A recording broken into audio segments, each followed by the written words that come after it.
He was so obsessed with the 16-year-old, he stood outside her house, he knew exactly where her bed was, and he shot through the wall. The bullet went straight into her head. Hello true crime fans and welcome to Behind the Yellow Tape.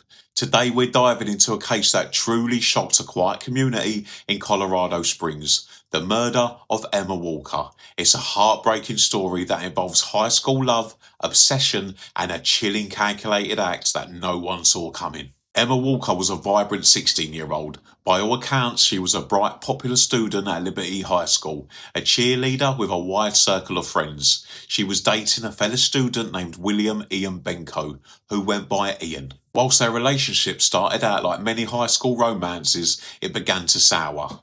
Friends and family later described Ian as possessive and intensely jealous.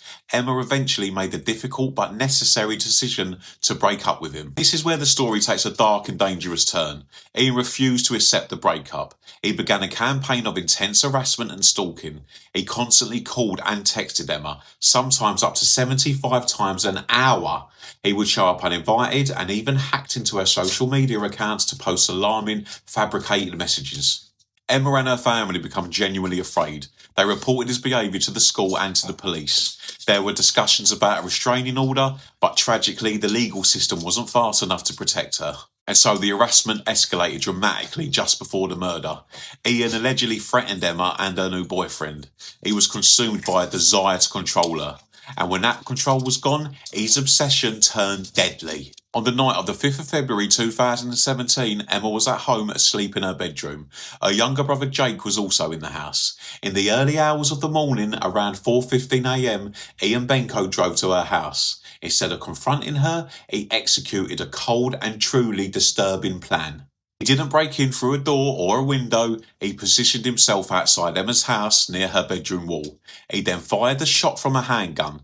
The bullet travelled through the wall of the house and struck Emma while she slept.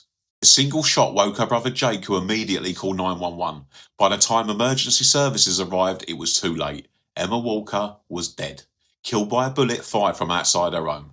The evidence strongly suggested Ian's calculated intent. He aimed precisely where he knew she would be sleeping. Ian Benko was quickly arrested. The evidence included texts, his history of harassment, and forensic evidence linking him to the scene was overwhelming. The prosecution painted a clear picture of a young man whose obsession turned into a monstrous act of murder. In 2018, Ian Benko was found guilty of first-degree murder. He was sentenced to life in prison without the possibility of parole. This case remains a devastating example of how far controlling behaviour can escalate. Emma was a victim of domestic violence and obsession, and her bright future was stolen from her. Thank you for listening today, and remember, stay behind the yellow tape.